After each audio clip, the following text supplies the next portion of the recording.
नमस्कार। अपना कहानी कॉर्नर में आपका बहुत बहुत स्वागत है। आज मैं एक कहानी लेकर आया हूँ, पंच परमेश्वर, जो कि मित्रता और जो हमारी न्याय व्यवस्था है गांव की, उसके ऊपर आधारित है। तो चलिए, आपसे आग्रह है कि अगर आपको कहानी अच्छी लगती है तो कृपा करके चैनल को सब्सक्राइब कर लीजिए, लाइक कर दीजिएगा और कमेंट करके बताइएगा कहानी कैसी लगी। तो चलिए आरंभ करते हैं कहानी पंच परमेश्वर। जुम्मन शेख अलगू चौधरी में गाढ़ी मित्रता थी। साझे में खेती होती थी, कुछ लेन देन में भी साझा था। एक को दूसरे पर अटल विश्वास था। जुम्मन जब हज करने गए थे तब अपना घर अलगू को सौंप गए थे, और अलगू जब कभी बाहर जाते तो जुम्मन पर अपना घर छोड़ देते थे। उनमें न खाना पीने का व्यवहार था, न धर्म का नाता, केवल विचार मिलते थे। मित्रता का मूल मंत्र भी यही है। इस मित्रता का जन्म उसी समय हुआ जब दोनों मित्र बालक ही थे, और जब जुम्मन के पूज्य पिता जुमराती उन्हें शिक्षा प्रदान करते थे। अलगू ने गुरु जी की बहुत सेवा की थी, खूब प्याले धोए। उनका हुक्का एक क्षण के लिए भी विश्राम न लेने पाता था, क्योंकि प्रत्येक चिलम अलगू को आध घंटे तक किताबों से अलग कर देती थी। अलगू के पिता पुराने विचारों के मनुष्य थे। उन्हें शिक्षा की अपेक्षा गुरु की सेवा शुश्रूषा पर अधिक विश्वास था। वो कहते थे कि विद्या पढ़ने से नहीं आती, जो कुछ होता है गुरु के आशीर्वाद से।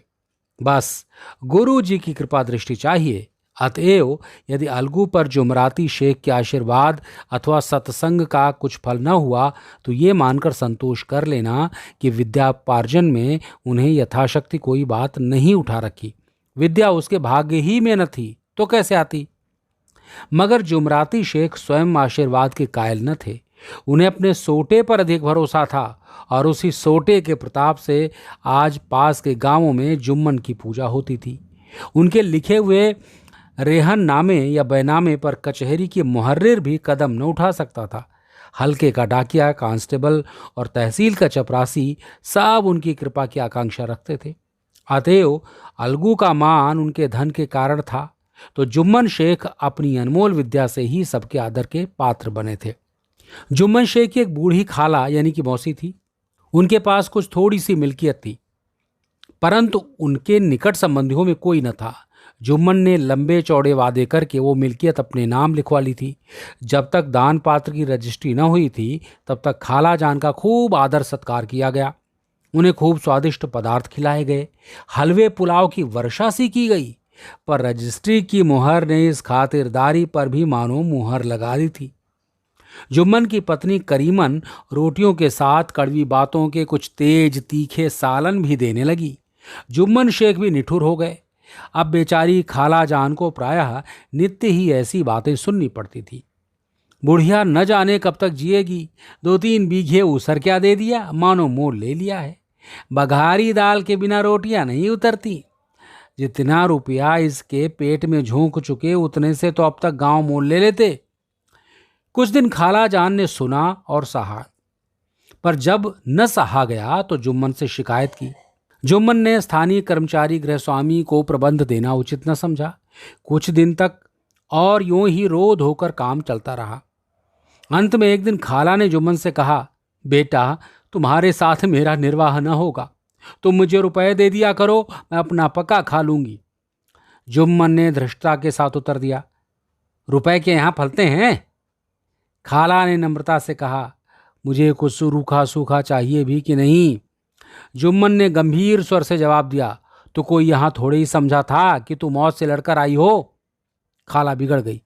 उन्होंने पंचायत करने की धमकी दी। जुम्मन हंसे, जिस तरह कोई शिकारी हिरन को जाली की तरफ जाते देखकर मन ही मन हंसता है। वो बोले, हाँ जरूर पंचायत करो, फैसला हो जाए। मुझे भी ये रात दिन की खटखट पसंद नहीं है। पंचायत में किसकी जीत होगी, इस विषय में जुम्मन को कुछ भी संदेह न था। आसपास के गांवों में ऐसा कौन था उसके अनुग्रहों का ऋणी न हो? ऐसा कौन था जो उसको शत्रु बनाने का साहस कर सके?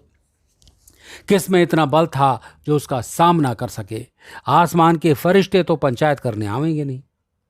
इसके बाद कई दिनों तक बूढ़ी खाला हाथ में एक लकड़ी लिए आसपास के गांवों में दौड़ती रहीं। कमर झुककर कमान हो गई थी, एक एक पग चलना दूभर था, मगर बात आ पड़ी थी, उसका निर्णय करना जरूरी था। बिरला ही कोई भला आदमी जिसके सामने बुढ़िया ने दुख के आंसू न बहाए हों। किसी ने तो यूं ही ऊपरी मन से हूं हां करके टाल दिया, और किसी ने इस अन्याय पर जमाने को गालियां दी। कहा, कब्र में पांव अटके हुए हैं, आज मरे कल दूसरा दिन, पर हवस नहीं मानती। अब तुम्हें क्या चाहिए? रोटी खाओ और अल्लाह का नाम लो। तुम्हें अब खेती बाड़ी से क्या काम है? कुछ ऐसे सज्जन भी थे जिन्हें हास्य रस के रसास्वादन का अच्छा अवसर मिला। झुकी हुई कमर, पोपला मुंह, सन के से बाल, इतनी सामग्री एकत्र हो तब हंसी क्यों ना आवे। ऐसे न्यायप्रिय, दयालु, दीन वत्सल पुरुष बहुत कम थे जिन्होंने इस अबला के दुखड़े को गौर से सुना हो और उसको सांत्वना दी हो। चारों ओर से घूम घाम कर बेचारी अलगू चौधरी के पास आई, लाठी पटक दी और दम लेकर बोली, बेटा तुम भी दम भर के लिए मेरी पंचायत में चले आना। अलगू बोले, मुझे भी लाकर क्या करोगी? कई गांव के आदमी तो आवेंगे ही। खाला बोली, अपनी विपत तो सबके आगे रोआई, अब नानरे नाने का अख्तियार उनको है। अलगू बोले, यूं आने को आ जाऊंगा मगर पंचायत में मुंह न खोलूंगा। खाला बोली, क्यों बेटा? अलगू बोला, अब इसका क्या जवाब दूं? अपनी खुशी, जुम्मन मेरा पुराना मित्र है, उसे बिगाड़ कर नहीं रह सकता। खाला बोली, बेटा क्या बिगाड़ के डर से क्या बिगाड़ के डर से ईमान की बात न कहोगे? हमारे सोए हुए धर्म ज्ञान की सारी संपत्ति लुट जाए तो उसे खबर नहीं होता, परंतु ललकार सुनकर वो सचेत हो जाता है, फिर उसे कोई जीत नहीं सकता। अलगू इस सवाल का कोई उत्तर न दे सका, पर उसके हृदय में ये शब्द गूंज रहे थे, क्या बिगाड़ के डर से ईमान की बात न कहोगे? संध्या के समय एक पेड़ के नीचे पंचायत बैठी। शेख जुम्मन ने पहले से ही फर्श बिछा रखा था। उन्होंने पान, इलायची, हुक्का, तंबाकू आदि का प्रबंध भी किया था। हाँ, वो स्वयं अलबत्ता अलगू चौधरी के साथ जरा दूर बैठे। जब पंचायत में कोई आ जाता था तब दबे हुए सलाम से उसका स्वागत करते थे। जब सूर्य अस्त हो गया और चिड़ियों की कलरव युक्त पंचायत पेड़ों पर बैठी, तब यहाँ भी पंचायत शुरू हुई। फर्श की एक एक अंगुल जमीन भर गई, पर अधिकांश दर्शक ही थे। निमंत्रित महाशयों में से केवल वे ही लोग पधारे थे जिन्हें जुम्मन से अपनी कुछ कसर निकालनी थी। एक कोने में आग सुलग रही थी। नाई ताबड़तोड़ चिलम भर रहा था। ये निर्णय करना असंभव था कि सुलगते हुए उपलों से अधिक धुआं निकलता था ये चिलम के दमों से। लड़के इधर उधर दौड़ रहे थे, कोई आपस में गाली गलौज करते और कोई रोते। चारों तरफ कोलाहल मचा था। गांव के कुत्ते इस जमाव को भोज समझकर झुंड के झुंड जमा हो गए थे। पंच लोग बैठ गए तो बूढ़ी खाला ने उनसे विनती की, पंचों आज 3 साल हुए हैं, मैंने अपनी सारी जायदाद अपने भांजे जुम्मन के नाम लिख दी थी। इसे आप लोग जानते ही होंगे। जुम्मन ने मुझे तो ताहयात रोटी कपड़ा देना कबूल किया। साल भर तो मैंने इसके साथ रो धोकर काटा, पर अब रात दिन का रोना नहीं सहा जाता। मुझे न पेट की रोटी मिलती है न तन का कपड़ा। बेकस बेवा हूँ, कचहरी दरबार नहीं कर सकती तुम्हारे सिवा, और किसको अपना दुख सुनाऊं? तुम लोग तो जो राह निकाल दोगे उसी राह पर चलूंगी। आज मुझ में ऐसा कोई ऐब देखो तो मेरे मुंह पर थप्पड़ मारो। जुम्मन में बुराई देखो तो उसे समझाओ क्यों एक बेकस की आह लेता है। मैं पंचों का हुक्म सिर माथे पर चढ़ाऊंगी। रामधन मिश्रा, जिनके कई असामियों का जुम्मन ने अपने गांव में बसा लिया था, बोले, जुम्मन मियाँ किसे पंच बदते हो? अभी से इसका निपटारा कर लो, फिर जो कुछ पंच कहेंगे वही मानना पड़ेगा। जुम्मन को इस समय सदस्यों में विशेषकर वो ही लोग दीख पड़े जिनसे किसी न किसी कारण उसका वही मनस्य था। जुम्मन बोले, पंचों का हुक्म अल्लाह का हुक्म है। खालाजान जिसे चाहें उसे बदें, कोई हमें उज्र नहीं है। खाला ने चिल्लाकर कहा, अरे अल्लाह के बंदे, पंचों का नाम क्यों नहीं बता देता? कुछ मुझे भी तो मालूम हो। जुम्मन ने क्रोध से कहा, इस वक्त मेरा मुंह न खुलवाओ, तुम्हारी बन पड़ी है, जिसे चाहो पंच बदो। खालाजान जुम्मन के आक्षेप को समझ गई। वो बोली, बेटा खुदा से डरो, पंच न किसी के दोस्त होते हैं न किसी के दुश्मन। कैसी बात कहते हो? और तुम्हारा किसी पर विश्वास न हो तो जाने दो, अलगू चौधरी को तो मानते हो, लो मैं उन्हीं को सरपंच बदती हूँ। जुम्मन शेख आनंद से फूल उठे, परंतु भावों को छिपाकर बोले, अलगू ही सही। मेरे लिए जैसे रामधन वैसे अलगू। अलगू इस झमेले में फंसना नहीं चाहते थे। वे कन्नी काटने लगे। बोले, खाला तुम जानती हो कि मेरी जुम्मन से गाढ़ी दोस्ती है। खाला ने गंभीर स्वर में कहा, बेटा दोस्ती के लिए कोई अपना ईमान नहीं बेचता। पंच के दिल में खुदा बसता है। पंचों के मुंह से जो बात निकलती है वो खुदा की तरफ से निकलती है। अलगू चौधरी सरपंच हुए। रामधन मिश्र और जुम्मन के दूसरे विरोधियों ने बुढ़िया को मन में बहुत कोसा। अलगू चौधरी बोले, शेख जुम्मन, हम और तुम पुराने दोस्त हैं। जब काम पड़ा तुमने हमारी मदद की और हम भी जो कुछ बन पड़ा तुम्हारी सेवा में करते रहे, मगर इस समय तुम और बूढ़ी खाला दोनों हमारी निगाह में बराबर हो। तुमको पंचों से जो कुछ अर्ज करनी हो करो। जुम्मन को पूरा विश्वास था कि बाजी मेरी है। अलग ये सब दिखावे की बात कर रहा है। अतएव शांत चित्त होकर बोले, पंचों 3 साल हुए खाला जान ने अपनी जायदाद मेरे नाम हिब्बा कर दी थी। मैंने उन्हें ताहयात खाना कपड़ा देना कबूल किया था। खुदा गवाह है, आज तक मैंने खाला जान को कोई तकलीफ नहीं दी। मैं उन्हें अपनी माँ के समान समझता हूँ। उनकी खिदमत करना मेरा फ़र्ज़ है, मगर औरतों में ज़रा अनबन रहती है, उसमें मेरा क्या बस है। खाला जान मुझसे माहवार खर्चा अलग मांगती हैं। जायदाद जितनी है वो पंचों से छिपी नहीं है। उससे इतना मुनाफा नहीं होता कि माहवार खर्च दे सकूं। इसके अलावा हिब्बा नामे में माहवार खर्च का कोई जिक्र नहीं है।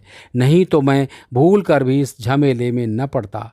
बस मुझे यही कहना है, आइंदा पंचों का अख्तियार है, जो चाहे फैसला करें।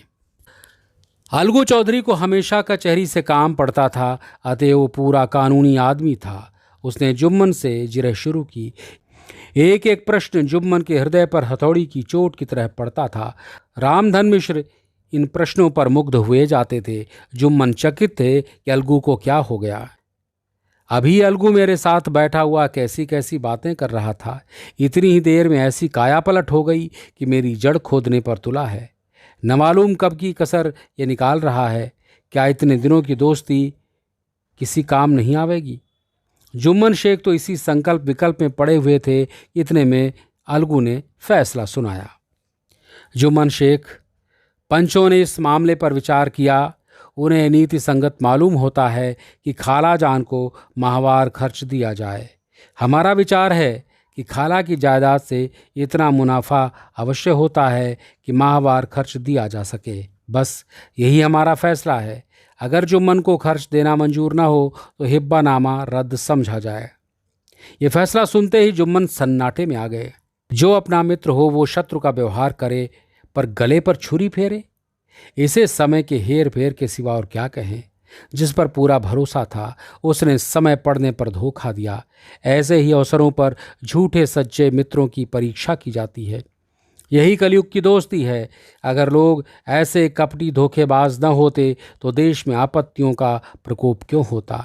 यह हैजा, प्लेग आदि व्याधियां दुष्कर्मों के ही दंड हैं, मगर रामधन मिश्र और अन्य पंच अलगू चौधरी की इस नीति परायणता की प्रशंसा जी खोल कर रहे थे। वे कहते थे, इसका नाम पंचायत है। दूध का दूध और पानी का पानी कर दिया। दोस्ती दोस्ती की जगह है, किंतु धर्म का पालन करना मुख्य है। ऐसे ही सत्यवादियों के बल पर पृथ्वी ठहरी है, नहीं तो कब की रसातल को चली जाती। इस फैसले ने अलगू और जुम्मन की दोस्ती की जड़ हिला दी। अब वे साथ साथ बातें करते नहीं दिखाई देते थे। इतना पुराना मित्रता रूपी वृक्ष सत्य का एक झोंका भी न सह सका। सचमुच वो बालू की ही जमीन पर खड़ा था। उनमें अब शिष्टाचार का अधिक व्यवहार होने लगा। एक दूसरे की आवभगत ज्यादा करने लगे। वे मिलते जुलते थे, मगर उसी तरह जैसे तलवार से ढाल मिलती है। जुम्मन के चित्त में मित्रता की कुटिलता आठों पहर खटका करती थी। उसे हर घड़ी यही चिंता रहती थी कि किसी तरह बदला लेने का अवसर मिले। अच्छे कामों की सिद्ध में बड़ी देर लगती है, पर बुरे कामों की सिद्ध में ये बात नहीं होती। जुम्मन को भी बदला लेने का अवसर जल्द ही मिल गया। पिछले साल अलगू चौधरी बटेसर से बैलों की एक अच्छी गोई मोल लाए थे। बैल पछाही जाति के सुंदर बड़े बड़े सींग वाले थे। महीनों तक आसपास के गांव के लोग दर्शन करते। दयोग से जुम्मन की पंचायत के 1 महीने के बाद इस जोड़ी का एक बैल मर गया। जुम्मन ने दोस्तों से कहा, यह दगाबाजी की सज़ा है। इंसान सब्र भले ही कर जाए, पर खुदा नेक बद सब देखता है। अलगू को संदेह हुआ कि जुम्मन ने बैल को विष दिया है। चौधराइन ने भी जुम्मन पर ही इस दुर्घटना का दोषारोपण किया। उसने कहा, जुम्मन ने कुछ कर करा दिया है। चौधराइन और करीमन में इस विषय पर एक दिन खुद ही वाद विवाद हुआ। दोनों देवियों ने शब्द बाहुल्य की नदी बहा दी। व्यंग, वक्रोक्ति, अन्योक्ति और उपमा आदि अलंकारों में बातें होने लगी। जुम्मन ने किसी तरह शांत स्थापित की। उन्होंने अपनी पत्नी को डांट डपट कर समझा दिया। वो उसे उस रणभूमि से हटा भी ले गए। उधर अलगू चौधरी ने समझाने बुझाने का काम अपने तर्कपूर्ण सोटे से लिया। अब अकेला बैल किस काम का? उसका जोड़ बहुत ढूंढा गया पर न मिला। निदान ये सलाह ठहरी कि इसे बेच डालना चाहिए। गांव में एक समझू साहू थे। वो इक्का गाड़ी हाँकते थे। गांव के गुड़ घी लाद कर मंडी ले जाते थे। मंडी से तेल नमक भर लाते थे और गांव में बेचते। इस बैल पर उनका मन लहराया। उन्होंने सोचा, ये बैल हाथ लगे तो दिन भर में बेखटके 3 खेप हो जाएं।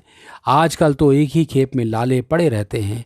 बैल देखा, गाड़ी में दौड़ाया, बाल भौरी की पहचान कराई, तोल मोल किया और उसे लाकर द्वार पर बांध ही दिया। 1 महीने में दाम चुकाने का वादा ठहरा। चौधरी को भी गरजथी ही घाटे की परवाह न की। समझू साहू ने नया बैल पाया तो लगे उसे रगेदने। वो दिन में 3-3, 4-4 खेपे करने लगे। न चारे की फिक्र थी न पानी की, बस खेपों से काम था। मंडी ले गए, वहाँ कुछ सूखा भूसा सामने डाल दिया। बेचारा जानवर अभी दम भी न लेने पाया था कि फिर जोत दिया। अलगू चौधरी के घर था तो चैन की बंसी बजती थी।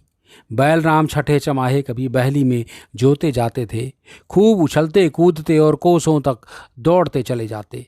वहाँ बैलराम का रातिब था। साफ पानी, दली हुई अरहर की दाल और भूसे के साथ खली, और यही नहीं, कभी कभी घी का स्वाद भी चखने को मिल जाता था।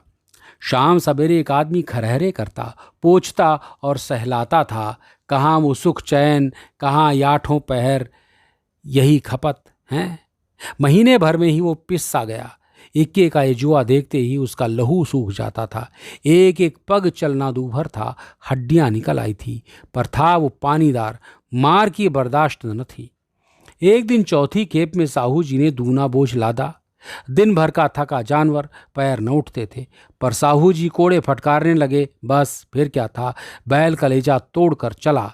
कुछ दूर दौड़ा और चाहा कि जरा दम ले लूं, पर साहू जी को जल्द पहुंचने की फिक्र थी। अतएव उन्होंने कई कोड़े बड़ी निर्दयता से फटकारे। बैल ने एक बार फिर जोर लगाया, पर अब की बार शक्ति ने जवाब दे दिया। वो धरती पर गिर पड़ा और ऐसा गिरा कि फिर न उठा। साहू जी ने बहुत पीटा, टांग पकड़ कर खींचा, नथनों में लकड़ी ठूंस दी, पर कहीं मृतक भी उठ सकता है। तब साहू जी को कुछ शक हुआ। उन्होंने बैल को गौर से देखा, खोलकर अलग किया और सोचने लगा कि गाड़ी कैसे घर पहुंचे। बहुत चीखे चिल्लाए, पर देहात का रास्ता बच्चों की आंख की तरह सांझ होते ही बंद हो जाता है। कोई नजर न आया। आसपास कोई गांव भी न था।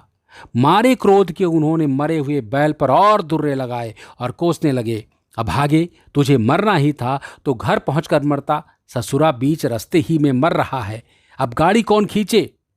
इस तरह साहू जी खूब जले भुने कई बोरे गुड़ और कई पीपे घी उन्होंने बेचे थे। 200-250 रुपए कमर में बंधे थे। इसके सिवा गाड़ी पर कई बोरे नमक थे। अतएव छोड़कर जा भी नहीं सकते थे। लाचार बेचारे गाड़ी पर ही लेट गए। वहीं रत जगा करने की ठान ली। चिलम पी, गाया, फिर हुक्का पिया। इस तरह साहू जी आधी रात तक नींद को बहलाते रहे। अपनी जान में तो जागते ही रहे, पर पौ फटते ही जो नींद टूटी और कमर पर हाथ रखा तो थैली गायब। घबरा कर इधर उधर देखा तो कई कनस्तर तेल भी नदारत। अफसोस में बेचारे ने सिर पीट लिया और पछाड़ खाने लगा। प्रातःकाल रोते बिलखते घर पहुंचे। सहुआइन ने जब ये बुरी सुनावनी सुनी तब पहले तो रोई, फिर अलगू चौधरी को गालियां देने लगी। निगोड़े ने ऐसा कुलच्छनी बैल दिया कि जन्म भर की कमाई लुट गई।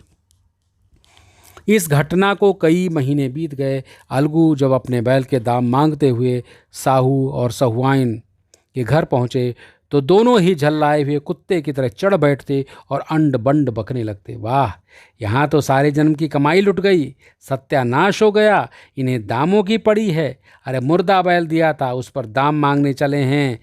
आंखों में धूल झोंक दी, सत्यानाशी बैल गले बांध दिया। हमें निरा पोंगा ही समझ लिया क्या? हम भी बनिए के बच्चे हैं, ऐसे बुद्धू कहीं और होंगे? पहले जाकर किसी गड्ढे में मुंह धोआओ, तब दाम लेना। नजी मानता हो तो हमारा बैल खोल ले जाओ, महीना भर के बदले 2 महीना जोत लो, और क्या लोगे? चौधरी के शुभ चिंतकों की कमी न थी। ऐसे अवसरों पर वे ही भी एकत्र हो जाते थे और साहू जी के बराने की पुष्टि करते, परंतु 150 रुपये से इस तरह हाथ धो लेना आसान न था। एक बार वो भी गर्म पड़े। साहू जी बिगड़कर लाठी ढूंढने घर चले गए। अब सहुआइन ने मैदान लिया। प्रश्नोत्तर होते होते हाथापाई की नौबत आ पहुंची। सहुआइन ने घर में घुसकर किवाड़ बंद कर लिए। शोरगुल सुनकर गांव के भले मानस घर से निकले। वो परामर्श देने लगे कि इस तरह से काम न चलेगा, पंचायत कर लो, कुछ तय हो जाए, उसे स्वीकार कर लो। साहू जी राजी हो गए। अलगू ने भी हामी भर दी। पंचायत की तैयारियां होने लगी। दोनों पक्षों ने अपने अपने दल बनाने शुरू कर दिए। इसके बाद तीसरे दिन उसी वृक्ष के नीचे पंचायत बैठी। वही संध्या का समय था। खेतों में कौवे पंचायत कर रहे थे। विवादग्रस्त विषय था ये कि मटर की फलियों पर उनका कोई स्वत्व है या नहीं, और जब तक ये प्रश्न हल न हो जाए तब तक वे रखवाले की पुकार पर अपनी अप्रसन्नता प्रकट करना आवश्यक समझते थे। पेड़ की डालियों पर बैठी शुक मंडली में वो प्रश्न छिड़ा हुआ था कि मनुष्यों को उन्हें बेमुरव्वत कहने का क्या अधिकार है, जब उन्हें स्वयं अपने मित्रों से दगा करने में कोई संकोच नहीं होता। पंचायत बैठ गई तो रामधन मिश्र ने कहा, अब देरी क्या है, पंचों का चुनाव हो जाना चाहिए। बोले चौधरी, बोलो चौधरी, किस किस को पंच बदते हो? अलगू ने दीन भाव से कहा, समझू साहू ही चुन लें। समझू खड़े हुए और कड़क कर बोले, मेरी ओर से जुम्मन शेख। जुम्मन का नाम सुनते ही अलगू चौधरी का कलेजा धक धक करने लगा, मानो किसी ने अचानक थप्पड़ मार दिया हो। रामधन अलगू के मित्र थे, वो बात को ताड़ गए। पूछा, क्यों चौधरी, तुम्हें कोई उज्र तो नहीं? चौधरी ने निराश होकर कहा, नहीं, मुझे क्या उज्र होगा। अपने उत्तरदायित्व का ज्ञान बहुधा हमारे संकुचित व्यवहारों का सुधारक होता है। जब हम राह भूल कर भटकने लगते हैं तब यही ज्ञान हमारा विश्वसनीय पथ प्रदर्शक बन जाता है। पत्र संपादक अपनी शांति कुटी में बैठा हुआ कितनी धृष्टता और स्वतंत्रता के साथ अपनी प्रबल लेखनी से मंत्रिमंडल पर आक्रमण करता है, परंतु ऐसे अवसर आते हैं जब वो स्वयं मंत्रिमंडल में सम्मिलित होता है। मंडल के भवन में पग धरते ही उसकी लेखनी कितनी मर्मज्ञ, कितनी विचारशील, कितनी न्यायपरायण हो जाती है। जुम्मन शेख के मन में भी सरपंच का उच्च स्थान ग्रहण करते ही अपनी जिम्मेदारी का भाव उत्पन्न हुआ। उसने सोचा, मैं इस वक्त न्याय और धर्म के सर्वोच्च आसन पर बैठा हूँ। मेरे मुंह से इस समय जो कुछ निकलेगा वो देववाणी के सदृश है, और देववाणी में मेरे मनोविकारों का कदापि समावेश न होना चाहिए। मुझे सत्य से जौ भर भी टलना उचित नहीं है। पंचों ने दोनों पक्षों से सवाल जवाब करने शुरू किए। बहुत देर तक दोनों दल अपने अपने पक्ष का समर्थन करते रहे। इस विषय में तो सब सहमत थे कि समझू को बैल का मूल्य देना चाहिए, परंतु वो महाशय इस कारण रियायत करना चाहते थे कि बैल के मर जाने से समझू को हानि हुई है।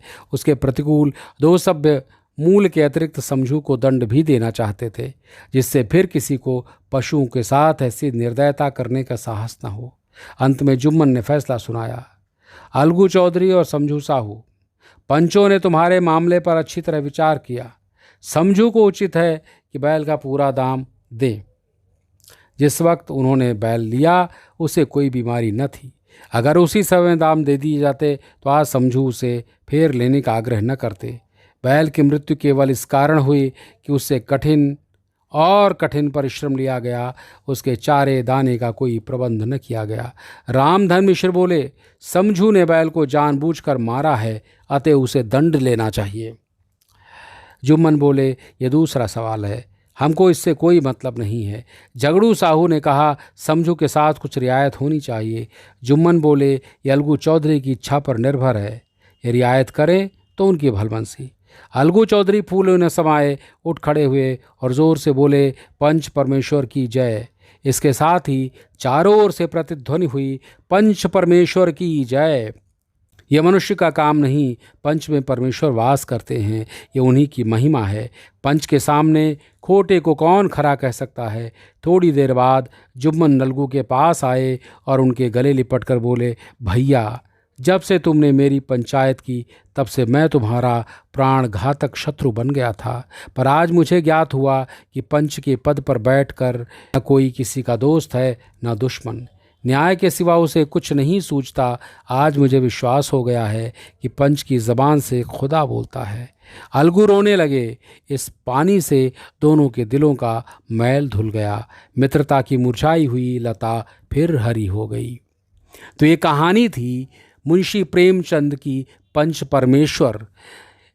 अगर आपको अच्छी लगी है तो कृपा करके इसे आप शेयर कर सकते हैं और चैनल को प्लीज़ सब्सक्राइब कीजिए और लाइक कीजिए। कमेंट करके बताइए और कौन सी कहानियाँ सुनना चाहते हैं। फिर मुलाकात होगी किसी नई कहानी के साथ। तब तक अपना ख्याल रखिए। नमस्कार।